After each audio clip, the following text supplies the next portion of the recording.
नमस्कार, स्वागत है आपका हमारे इस खास शो में देख रहा है इंडिया। और यहाँ पर सबसे पहले बात हम जयपुर की करेंगे, क्योंकि जयपुर में हालात लगातार चिंताजनक बने हुए हैं। किस वजह से यहाँ पर तनाव फैला और कैसे हालात फिलहाल हैं, ये आपको बताते हैं। जयपुर के चौमू में ट्रैफिक सुधार के लिए मस्जिद के बाहर से पत्थर हटाने के बाद यहाँ पर तनाव पैदा हो गया और हालात इतने बिगड़ गए कि भीड़ ने पुलिस पर पथराव तक यहाँ पर कर दिया, जिसके बाद कई जवान इसमें घायल हो गए। पूरा इलाका छावनी में तब्दील हो गया और फिलहाल पुलिस यहाँ पर फ्लैग मार्च कर रही है और हिंसा फैलाने वालों को हिरासत में यहाँ पर लिया जा रहा है। और लगातार यहाँ पर पुलिस की मुस्तैदी बनी हुई है और पुलिस निगाह बनाए हुए है।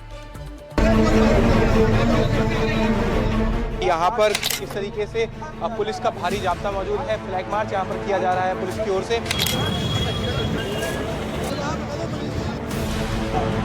कुछ लोगों को डिटेन भी किया जा रहा है।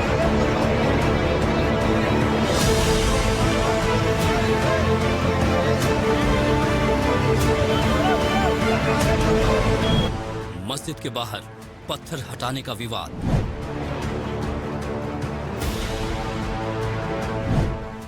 पुलिस पर पथराव, गाड़ियों में तोड़फोड़।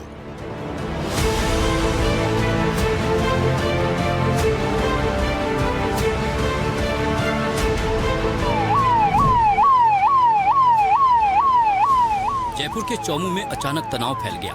मस्जिद के पास सड़क किनारे पड़े पत्थर को हटाने और वहां रेलिंग लगाने को लेकर विवाद इतना बढ़ गया कि मामला हिंसा में बदल गया।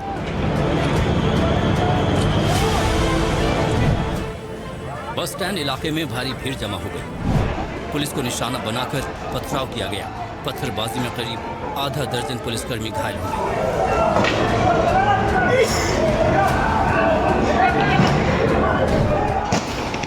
जब हालात बिगड़े तो पुलिस को आंसू गैस के गोले छोड़ने पड़े। इसके बाद भीड़ तितर बितर हुई। ये तस्वीरें उस दौरान की हैं जब मस्जिद के बाहर पत्थर हटाने का विवाद बढ़ा और फिर प्रशासन पर पत्थरबाजी शुरू हो गई।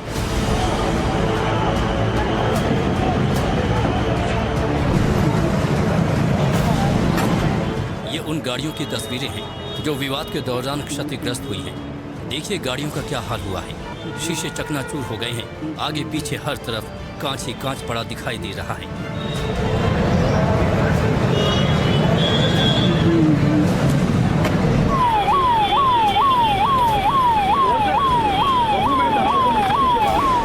इस वक्त इलाके में भारी पुलिस बल की तैनाती की गई है और पूरे इलाके को छावनी में तब्दील किया गया है।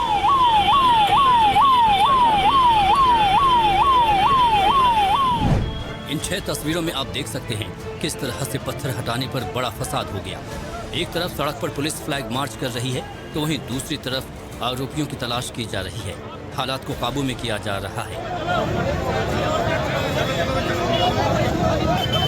स्थानीय लोगों का आरोप है कि कुछ लोगों ने रात को आकर यहाँ पर अचानक से जो समझौता हुआ था, जो रेलिंग लगाई गई थी, वो हटाने की कोशिश की और उसके बाद में जो पूरा मामला है ये भड़का। हालांकि अभी यहाँ पर पुलिस का पूरा जाब्ता मौजूद है। आप देख पा रहे होंगे कि यहाँ पर किस तरीके से पुलिस का भारी जाब्ता मौजूद है। फ्लैग मार्च यहाँ पर किया जा रहा है पुलिस की ओर से और special operations commissioner Rahul Prakash समेत तमाम बड़े जो अधिकारी हैं वो यहाँ पर मौजूद हैं।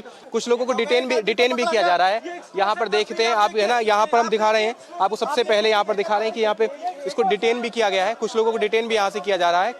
एक और व्यक्ति को यहाँ पे डिटेन किया गया है, यहाँ से हिरासत में लिया गया है। ये देखिए, ये स्ट्रक्चर आपको दिखाना चाहूंगा। यहाँ पर आप देखिए, ये जो दुकान है जहाँ से इन्हें डिटेन किया गया है, यहाँ पर भी इसे पथराव हुआ। इसकी निशानी ये है कि ये जो शीशे हैं ये टूटे हुए हैं। जिन लोगों को हिरासत में लिया गया है उन लोगों का कहना है कि वो पत्थरबाजी में शामिल नहीं थे। हालांकि पुलिस इसे लेकर पूरी तहकीकात में जुटी हुई है। अजी मैंने कुछ भी नहीं करी, पत्थरबाजी नहीं करी मैंने। बराबर क्यों लेके जा रहे हैं आपको ये? अजी कुछ ही मैंने पत्थरबाजी नहीं करी, मेरे ईमान की कसम खा रहा हूं। क्या हुआ रात को? क्या हुआ था? रात को क्या हुआ था ये बताओ। क्या सर? रात को क्या घटनाक्रम हुआ था? क्या घटनाक्रम हुआ था रात को? एक सेकंड, रात को क्या घटनाक्रम हुआ था? क्या हुआ? क्यों लेके जा रहे हैं आप? अभी सर ये लग रहा है उनका, हम बाहर के नहीं उनका बाहर के नाम क्या है? शमशेर खान, फिरोजाबाद के। स्थानीय लोगों ने बताया कि पूरा विवाद कैसे छिड़ा और क्या वजह थी। ये पत्थर इसलिए हटाए थे कि रास्ता खुल जाए। ये रास्ता खुल जाए, अपनी परिधि में इन्होंने सारा काम करवा दिया था सारा। फिर ये जो जूसपुर में रात को 1:30 बजे आके फिर इनको हटा के गए हैं। ये जो रेलिंग का ढांचा रखा जा रहा है ये पहले रख दिया था? हाँ, ये भी रख चुका था, ये रख चुका था। कल दिन में रख दिया था ये। हाँ, चौकी बनाएंगे। हाँ, पुलिस चौकी के लिए रखा था ये। भाई जो पुलिस वाले वहाँ खेजड़े के नीचे बैठते हैं ना, तो बरसात आ जाए, तूफान आ जाए, तो फिर वो कहाँ के भाग के जाएं, तो इसके अंदर इसके लिए ये बनवाई। इस पूरे मामले पर आईजी राहुल प्रकाश ने एनडीटीवी से बात करते हुए कहा कि इलाके में फ्लैग मार्च किया जा रहा है और हालात को काबू करने की कोशिश की जा रही है। विवाद की जड़ क्या थी, ये भी आपको बताते हैं। बस स्टैंड क्षेत्र में मस्जिद के पास करीब 45 सालों से सड़क किनारे पत्थर पड़े थे, जिससे आए दिन ट्रैफिक जाम लगता था। इसी समस्या को दूर करने के लिए प्रशासन ने कदम उठाया। हवा महल विधानसभा के बीजेपी विधायक बाल मुकुंद आचार्य ने एनडीटीवी से बात करते हुए कहा, इसको विवादित नहीं करना चाहिए और इस प्रदेश में इस प्रकार के उपद्रवी लोग कोई अतिक्रमण करना चाहेंगे, माहौल खराब करना चाहेंगे, सौहार्द बिगाड़ना चाहेंगे, तो उन लोगों को कतई इस प्रदेश में कोई स्थान नहीं है। फिलहाल इस पूरे प्रकरण को लेकर लगातार लोगों को हिरासत में लिया जा रहा है। जो हिंसा भड़की उसमें कौन कौन लोग शामिल हैं, उनकी पहचान की जा रही है। इलाके में पुलिस फ्लैग मार्च कर रही है और शांति व्यवस्था बहाल करने की कोशिश की जा रही है। Bureau report, NDTV India.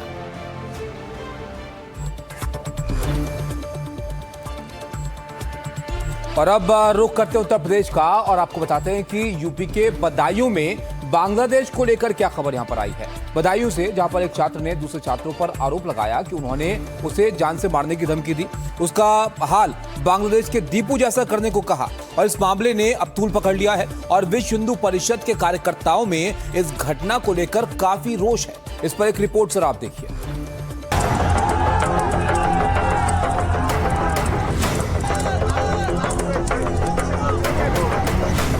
छात्र को जिंदा जलाने की धमकी।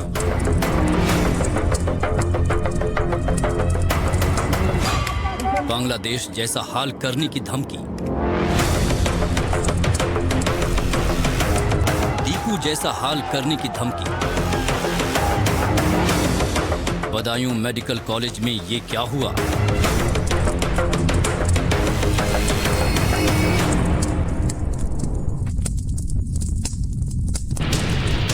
यूपी के बदायूं मेडिकल कॉलेज में पैरामेडिकल डिप्लोमा के एक छात्र ने कुछ छात्रों पर मारपीट कर जाति सूचक गालियां देने का आरोप लगाया है। उसे काफिर कहकर बांग्लादेश जैसा हाल करने और पेट्रोल डालकर जिंदा जलाने की धमकी दी गई। मामला सिविल लाइंस कोतवाली क्षेत्र में राजकीय मेडिकल कॉलेज का है। यहाँ फिरोजाबाद के गांव सुजियातपुर का रहने वाला मुकेश कुमार कॉलेज में पैरामेडिकल डिप्लोमा का छात्र है। उसने आरोप लगाया कि कॉलेज में पढ़ने वाले 3 छात्रों ने उसके साथ मारपीट की। पीड़ित के मुताबिक 23 दिसंबर को कॉलेज परिसर में उसे काफिर कहकर गालियां दी गई और उसका हाल बांग्लादेश जैसा करने और पेट्रोल डालकर जिंदा जलाने की धमकी दी गई। मुकेश का कहना है कि उसकी शिकायत पर प्राचार्य ने आरोपी छात्रों से माफीनामा लिखवाया। इसके बाद भी उसका उत्पीड़न नहीं रुका। इसके बाद छात्र ने पुलिस में तहरीर दी। मैं क्लास में बैठा था तो उन्होंने मारपीट करना चालू कर दिया था और काफिर भी बोलते हैं और हिंदू के साथ ये कह रहे थे। बांग्लादेश में अभी 2 दिन पहले हुआ, आप लोग ये भूल गए, और ऐसे पेट्रोल से जलाने की धमकी दी थी और मारपीट कर दी थी मेरे साथ में। प्रिंसिपल से साथ की बुक की थी मैंने, तो ये बोले थे कि उन्होंने एक वो एफिडेविट कार्ड बनवाया था। उन्होंने ये कह रहे थे कि फिर मारेंगे हम तो घसीट के दोबारा फिर बनवा देंगे। छात्र के साथ मारपीट और धमकी के आरोपों को लेकर विश्व हिंदू परिषद के कार्यकर्ताओं में रोष है। वीएचपी कार्यकर्ता संजीव कुमार ने बताया कि संगठन को सूचना मिली थी कि राजकीय मेडिकल कॉलेज में एक छात्र के साथ मारपीट कर आपत्तिजनक शब्दों का प्रयोग किया गया है। उन्होंने कहा कि हमें आश्वासन मिला है कि इस मामले में कार्रवाई की जाएगी। अपमानजनक शब्द इस्तेमाल करें और इससे कहा कि अगर तू दोबारा वहाँ किसी के साथ में दिखा तो हम तुझे क्या कहा था कि हम तुझे जिस तरीके से बंगाल में घटना हुई है उस तरीके से पेट्रोल डाल के आग लगा के मार देंगे। क्या तुम्हें बंगाल की घटना से, बांग्लादेश की घटना से कोई सीख नहीं मिल रही कि तुम्हें किस तरीके से रहना चाहिए? हम इसलिए यहाँ पर थाने पर आए और थाने में आने के बाद में हमें यहाँ पे आश्वासन मिला है कि इस केस में अच्छी कार्रवाई होगी और इनके खिलाफ मुकदमा लिखा जाएगा। तो वहीं पुलिस के मुताबिक छात्र की तहरीर पर 3 छात्रों पर मुकदमा दर्ज कर शांति भंग की कार्रवाई की गई है। पीड़ित छात्र ने नुमान खान, अफनान और नजरुद्दीन पर गाली गलौज और मारपीट का आरोप लगाया था।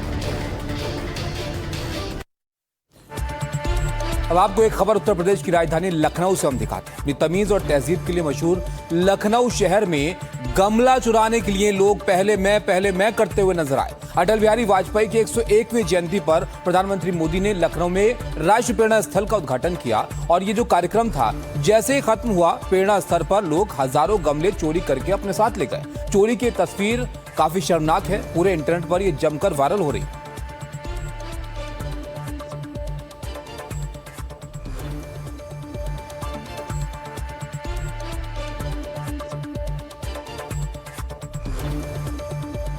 तो ये तस्वीरें हैं जो लखनऊ वालों को काफी शर्मिंदा कर रही हैं, क्योंकि लखनऊ तहजीब का शहर माना जाता है। और जिस तरह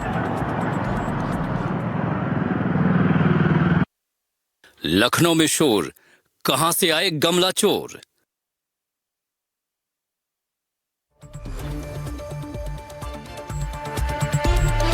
लोगों ने किए 4000 गमले साफ। गमला चोरी की एक कैसी मानसिकता।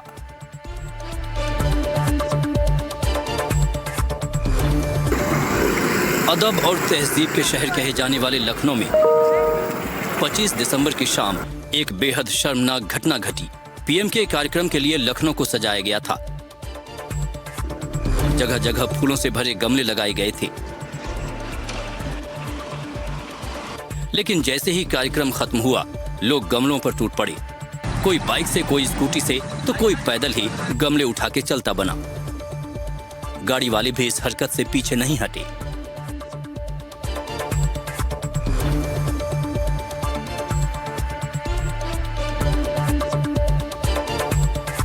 सबसे पहले आपको गमला चोरी की 10 तस्वीरें दिखाते हैं।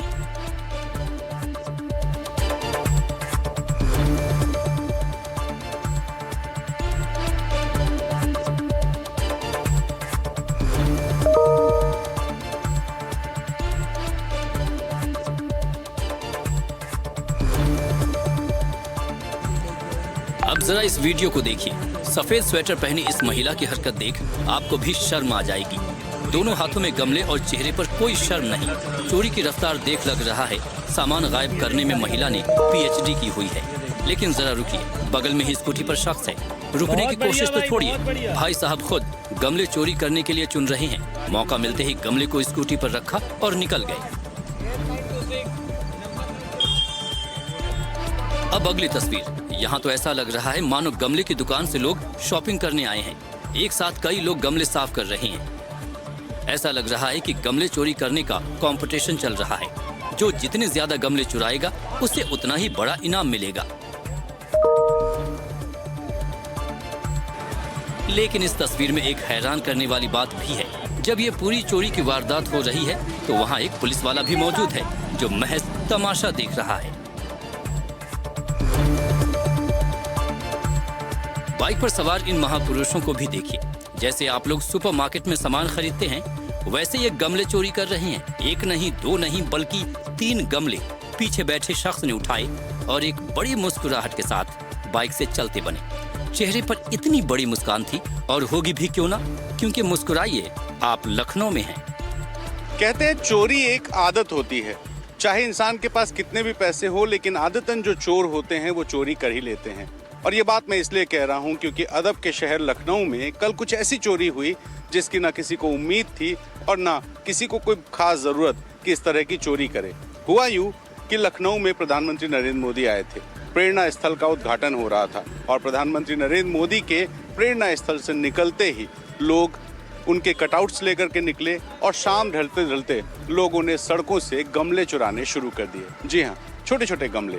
मैं जिस जगह खड़ा हूँ, मेरे पीछे आप देखिए, ये तमाम जो फूल पौधे हैं, ये जो गमले लगाए गए हैं, ये सड़क की खूबसूरती बढ़ाने के लिए लगाए गए थे। उन लोगों के लिए जो प्रधानमंत्री नरेंद्र मोदी को सुनने आ रहे थे। और न सिर्फ यहाँ, बल्कि जो बांध है सामने, बांध पर भी देखिए कि यहाँ पर फूलों से सजावट की गई थी ताकि यहाँ आने वालों को एक बेहद खुशनुमा सा माहौल दिखाई दे। लेकिन लोगों ने क्या किया, ज़रा इस तस्वीर को देख करके समझिए। ये जो फूलों के गमले हैं, इन गमलों से कुछ लोगों ने यहाँ से पॉलीथीन के साथ गमलों को उठा लिया, जैसे ये पॉलीथीन है। इसी तरह से इन गमलों में भी फूल वाले पौधे लगे थे। कुछ हड़बड़ी में इन पौधों को गिरा करके चले गए और कुछ ऐसे थे जो सीधे सीधे इन गमलों को उखाड़ करके यहाँ से ले गए। यानी कि कुछ गमलों से सिर्फ पौधे चुराए गए, कुछ गमले चुराए गए और कुछ को गिरा करके नुकसान किया गया। सिर्फ थोड़ा नहीं बल्कि आप सड़क पर अगर देखेंगे तो दूर तक, जहाँ तक आपकी नज़र जाएगी, इस तरह से लोगों ने थोड़े थोड़े 2, 4, 5, 6 करके गमले चुराए। और गमले चुराने का जो वीडियो है वो भी सोशल मीडिया पे वायरल हो गया। करीब 4000 गमलों की चोरी के बाद प्रशासन ने अब सभी इलाकों पर निगरानी शुरू करवा दी है। सभी गमलों को वहां से हटाकर लोहिया पार्क शिफ्ट किया जा रहा है। आपकी ड्यूटी लगी यहाँ पे? जी, हमारी ड्यूटी लगी है और ये सब संरक्षित किए जा रहे हैं लोहिया पार्क में, यहाँ से हटवा करके, क्योंकि लोग इतना उठा करके ले जा रहे हैं, सब चोरी कर रहे हैं, क्या किया जाए। कितना ले गए होंगे अभी तक? लगभग 2,500 से 3,000 4,000 पौधे लेके चले गए हैं। 4,000? हाँ। ये लगे कब थे? ये परसों तक पूरा कंप्लीट हो गया था लग करके। मतलब कई दिनों से लग रहा था? परसों से लग रहा था, ये लगभग 10 दिन से लग रहे थे।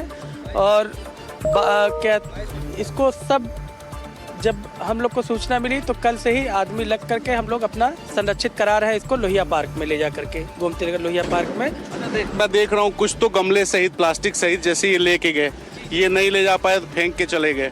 कुछ जो है सिर्फ पौधे चुरा के ले गए और कुछ तो फेंक के नीचे नुकसान करके चले गए। ये कितनी आप लोग मतलब एक एक पौधों को जतन करके इस तरह के फूल उगाने में इतनी मेहनत होती है। और जो लोग ले गए हैं वो किस प्रोफाइल के थे? ठीक ठाक लोग थे? कार वाले भी हैं उसमें, स्कूटी वाले भी हैं, जो आम पब्लिक है चलने वाली, वो साल में भर के लेके जा रही है, बोरियों में भर के लेके जा रही है। इस तरीके से जो कोई आ रहा है 4 व्हीलर से नोच ले रहा है, तो इसमें कहा नहीं जा सकता किस प्रोफाइल के हैं, क्या है। जो जैसा पा रहा है वो लेके चला जा रहा है। मतलब इंसान के जेब में पैसे भी रखे हुए हैं, फिर भी वो 150-200 रुपए के चोरी कर रहा है। यानी गाड़ी, बाइक, स्कूटी या पैदल जैसे भी लोग आए, गमले चुरा के निकल गए। इस पूरी घटना के बाद लखनऊ शहर की बदनामी तो हुई ही, साथ ही लोगों की इस मानसिकता पर भी सवाल उठ रहे हैं। Bureau report, NDTV India. Bangladesh अस्थिरता के आगोश में है और यूनुस सरकार सवालों के घेरे में है। बांग्लादेश में आप देखिए टारगेट पर यहाँ पर हिंदू हैं और सवाल ये बड़ा है कि बांग्लादेश में जो हालात बने हुए हैं ये कब जाकर सुधरेंगे। एनडीटीवी की टीम ग्राउंड जीरो से आपको ढाका में हर पल का अपडेट दे रही है। आज हादी के समर्थकों ने सड़कों पर जुलूस यहाँ पर निकाला, वहीं दूसरी तरफ एनडीटीवी की टीम वहां पहुंची जहां पर मीडिया के दफ्तरों में आग लगा दी गई थी।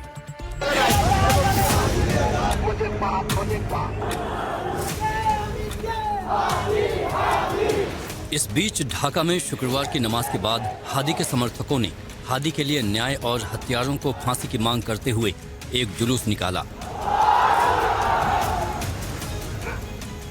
विरोध प्रदर्शन के दौरान नारे लगाए गए। Now here in this university there are these protesters, his supporters, those who are going around with the slogans of "I am Hadi" and demanding the justice, in fact, for the Inqilab Manch leader, and also saying that the killers the trial should be speedy and they should be hanged. Hadi के समर्थकों ने ही भारत विरोधी प्रचार के प्रभाव में आकर पिछले सप्ताह ढाका में अखबारों की इमारतों पर हमला किया और उन्हें जला दिया। परिवर्तन मंच के उस्मान हादी की हत्या के बाद से यहां तनाव के हालात हैं। मेरे पीछे जो जली हुई इमारत इस वक्त आप देख रहे हैं वो ढाका, सेंट्रल ढाका में कारवान बाजार इलाके में प्रथम आलो, जो बांग्लादेश का सबसे बड़ा बांग्ला अखबार है, बांग्ला भाषा का अखबार है, उसका एडमिनिस्ट्रेटिव ब्लॉक है। उस्मान हादी जो यहाँ पर एक यंग पॉपुलर लीडर थे, उनकी मौत के बाद 18 तारीख को यहाँ पर एक जिस तरीके की हिंसा हुई, उसके बाद जो मीडिया ऑर्गेनाइजेशंस हैं, चाहे वो प्रथम आलो हो या फिर डेली स्टार जो सबसे बड़ा अंग्रेज़ी अखबार है, उसके ऑफिसेस के ऊपर हमला किया गया और उनको जला दिया गया। ये यहाँ की एडमिनिस्ट्रेटिव बिल्डिंग है। यहाँ पर कम से कम न्यूज़ गैदरिंग का जो, क्योंकि रात को हमला हुआ था तो न्यूज़ गैदरिंग का जो स्टाफ होता है, जो रिपोर्टर्स होते हैं, वो एक दूसरी बिल्डिंग में थे और स्टाफ कम था। इसकी वजह से कोई जानी नुकसान नहीं हुआ। लेकिन जिस तरीके का प्रोपेगेंडा बताया जाता है कि फैलाया गया जो कुछ यूट्यूब इन्फ्लुएंसर्स हैं उनके द्वारा, उसके बाद जो भड़के हुए समर्थक हैं उन्होंने प्रेस के ऊपर, मीडिया के ऊपर हमला किया। भारी मात्रा में यहाँ पर पुलिस और जो रैपिड एक्शन बटालियन है उसके लोगों को तैनात किया गया है। लेकिन सवाल अब बड़ा यही उठता है कि क्या जो लॉ एंड ऑर्डर का सिचुएशन है, जो कानून व्यवस्था है, यूनुस सरकार के हाथ से वो निकलती जा रही है। क्योंकि सब ना सिर्फ माइनॉरिटीज़ पर हमला, हिंदुओं पर हमला, बल्कि जो यहाँ का मीडिया है उसके ऊपर जिस तरीके से हमला हो रहा है वो एक बड़ी चिंता का विषय है। यहाँ पर जो स्थिति है अभी भी इतनी तनावपूर्ण और इतनी सेंसिटिव बनी हुई है कि प्रथम आलो के जो लोग यहाँ काम करते हैं उन्होंने ऑन रिकॉर्ड कम से कम बात करने से इस पर अभी कुछ इनकार किया, चीज़ें बताई किस तरीके से हुआ, क्योंकि सेंसिटिव सिचुएशन है। और इसी तनाव के बीच में इस वक्त बांग्लादेश के अंदर उम्मीद लगाई जा रही है कि आने वाले चुनाव से पहले स्थिति जो है उस पर काबू पाना बहुत ज़रूरी है। मेरे सहयोगी मोमिन के साथ ढाका से अंकित त्यागी, एनडीटीवी इंडिया। देखिए, शेख हसीना के तख्ता पलट के बाद से बांग्लादेश में बवाल थम नहीं रहा। बुधवार देर रात ढाका यूनिवर्सिटी में तोड़फोड़ की गई। ढाका विश्वविद्यालय वो जगह है जहां से 2024 का विद्रोह शुरू हुआ था। शेख हसीना सत्ता से बेदखल हो गई थी और हालात का जायजा लेने के लिए एनडीटीवी की टीम वहां पर पहुंची, ढाका यूनिवर्सिटी। और यहां पर मधुर कैंटीन में जाकर हमने जानने की कोशिश की कि जब तोड़फोड़ हुई तो वहां पर कैसा माहौल था।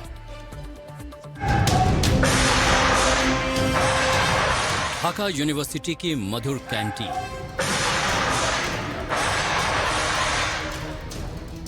इस वीडियो में देखिए कि कैसे यहां तोड़फोड़ की जा रही है। काजी नजरुल इस्लाम का नारा लगा रहे एक शख्स ने कैंटीन में तोड़फोड़ करनी शुरू कर दी। ढाका यूनिवर्सिटी के छात्रों ने ही उस शख्स को पकड़कर पुलिस को सौंप दिया। एनडीटीवी की टीम ढाका यूनिवर्सिटी की इसी मधुर कैंटीन पहुंची जहां ये तोड़फोड़ का मामला सामने आया था। मेरे पीछे आप देख रहे हैं, ये एक फ्रीडम फाइटर, स्वतंत्रता सेनानी हैं बांग्लादेश के। मधुर एक हिंदू परिवार जो ये कैंटीन चलाता है, इसमें कल तोड़फोड़ यहाँ पर की गई थी। शीशे आपको टूटे हुए दिखाई पड़ेंगे। ये छात्र संघ जो ढाका यूनिवर्सिटी का है उसके बिल्कुल सामने है। और यहाँ पर जिस तरीके का इसको कहें कि एक बिल्कुल नर्व सेंटर रहता है राजनीतिक चर्चाओं का, विषयों पर बातचीत करने का, ये मधु कैंटीन। ने बताया कि कल एक व्यक्ति आया और उसने इस तरीके से यहाँ पर हल्ला शुरू करा और उसके बाद तोड़फोड़ शुरू कर दी। यूनिवर्सिटी के लोगों को बताया गया और उसके बाद स्टूडेंट्स जो यहाँ पर आते हैं उन्होंने ही उसको पकड़ के यहाँ पर जो अथॉरिटीज़ हैं, पुलिस है, उनके सामने पुलिस को सौंप दिया गया।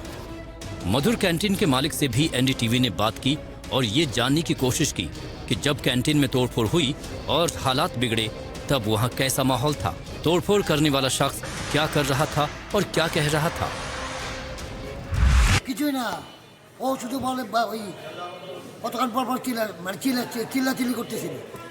পরে প্রক্টরাল টিম আইসা এখানে যারা ছাত্ররা ছিল ওরা প্রক্টর অফিসে খবর দিয়ে প্রক্টরাল टीम কাছে দিয়ে দিয়েছে।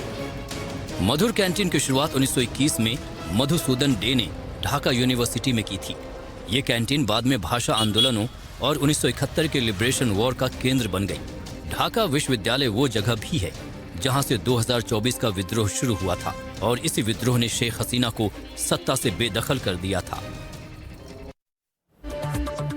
बांग्लादेश में हिंदुओं पर लगातार हो रहे हमलों से हालात तनावपूर्ण यहाँ पर बने हुए हैं और जगह जगह पर प्रदर्शन हो रहे हैं। हिंदुओं की सुरक्षा को लेकर सवाल उठ रहे हैं। ढाका में 400 साल पुराने मंदिर ढाकेश्वरी से हमारे सहयोगी अंकित त्यागी की एक रिपोर्ट आप देखिए जरा, कैसे हालात वहां पर हैं।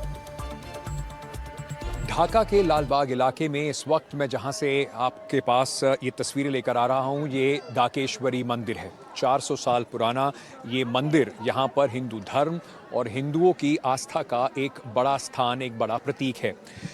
इस मंदिर में आज जब आप बात करते हैं तो ये उस वक्त हम बात कर रहे हैं जब लगातार हिंदुओं के ऊपर यहाँ पर हमले की घटनाएं हो रही हैं और दीपूदास के बाद एक और हिंदू की हत्या हुई जिसको सरकार ने कहा कि वो धर्म से जोड़ के ना देखा जाए।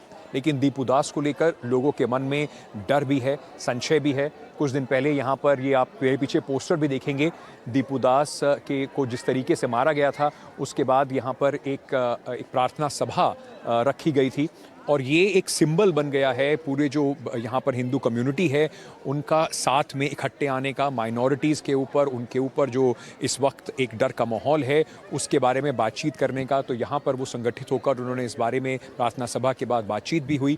मैं आपको अंदर इस मंदिर के भी लेके चलूँगा, और क्योंकि आज इस वक्त यहाँ पर आना इसलिए भी ज़रूरी है ये समझने के लिए कि जो यहाँ पर जो हिंदू कम्युनिटी है और लाखों की तादाद में हिंदू यहाँ पर ढाका में और बांग्लादेश में रहते हैं, उनके मन में क्या चल रहा है। मैंने की कुछ लोगों से बात करने की, लेकिन एक जो भय का माहौल है इस बात को लेकर कि अगर वो एक इंडियन मीडिया चैनल से बात करेंगे तो हिंदू होते हुए और एक इंडियन मीडिया चैनल से बात करेंगे तो उसका नुकसान जो है उन्हें उठाना पड़ सकता है। मैं आपको अंदर से लेके चलता हूँ इस मंदिर को दिखाने के लिए, क्योंकि ये आस्था का एक बड़ा केंद्र है। ढाकेश्वरी मंदिर जो है, यहाँ पर शाम के वक्त आरती से कुछ देर पहले काफ़ी सारे लोग जो हैं, जो हिंदू कम्युनिटी के लोग हैं, इकट्ठे होते हैं, आते हैं।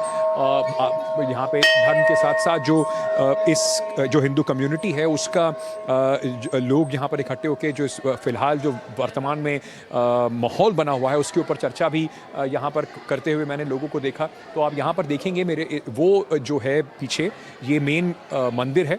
ये ढाकेश्वरी मंदिर जो है 400 साल पुराना मंदिर है। कहा जाता है कि ढाका का नाम ढाकेश्वरी देवी के नाम पर ही रखा गया, और यहाँ पर आपको देवी भी दिखाई पड़ेंगी और लोग इस वक्त जो हैं वो बैठे हुए हैं आरती की तैयारी में। अब से कुछ देर बाद यहाँ पर जो शाम की जो आरती होती है वो आरती की जाएगी और जगह जगह पर आपको यहाँ पर लोग जो हैं वो दिखाई पड़ेंगे पूजा अर्चना करते हुए। आगे बढ़ते हैं और अब आपको एक कनाडा से खबर हम दिखाते हैं। एक हफ्ते में 2 भारतीय छात्रों की कनाडा में हत्या कर दी गई। दोनों ही मामलों में छात्रों पर गोलियां पर चलाई गई और 20 साल के शिवांग अवस्थी और 30 साल की हिमांशी खुराना दोनों ही अब इस दुनिया में नहीं है। उनका परिवार सदमे में है और सबसे बड़ा सवाल अब यहाँ पर कनाडा पुलिस और वहां की सुरक्षा व्यवस्था पर उठ रहा है। क्या अब कनाडा में भारतीय छात्र सुरक्षित नहीं है?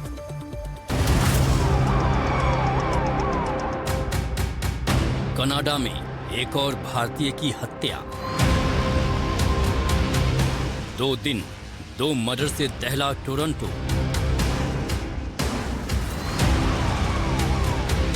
क्या कनाडा में सेफ नहीं भारतीय छात्र? कनाडा में एक हफ्ते में 2 भारतीय लोगों की हत्या कर दी गई। 23 दिसंबर को कनाडा के टोरंटो यूनिवर्सिटी के स्कारबोरो कैंपस के पास एक 20 वर्षीय भारतीय स्टूडेंट शिवांग अवस्थी की गोली मारकर हत्या की गई। तो वहीं कुछ दिन पहले 30 साल की भारतीय महिला हिमांशी खुराना की हत्या कर दी गई थी। एक हफ्ते में 2 घटनाओं से टोरंटो की सुरक्षा व्यवस्था पर सवाल खड़े हो गए हैं। भारत से हजारों छात्र कनाडा पढ़ने जाते हैं। अपने परिवार से हजारों किलोमीटर दूर रहकर वहां छात्र पढ़ाई के साथ पार्ट टाइम जॉब भी करते हैं। लेकिन हाल ही में भारतीय छात्रों की हत्या से सनसनी फैल गई है। भारतीय दूतावास ने शिवांग अवस्थी की दुखद मौत पर गहरा दुख व्यक्त किया। एक्स पर एक बयान में कहा कि वो शिवांग के परिवार को आवश्यक सहायता प्रदान कर रहा है। पुलिस ने आरोपी को गिरफ्तार करने के लिए जनता से मदद मांगी है। डॉक्टरेट के स्टूडेंट को मंगलवार 23 दिसंबर को बंदूक की गोली लगने के बाद घायल अवस्था में पाया गया था। पुलिस ने कहा कि यह इस साल टोरंटो का 41वां हत्याकांड है।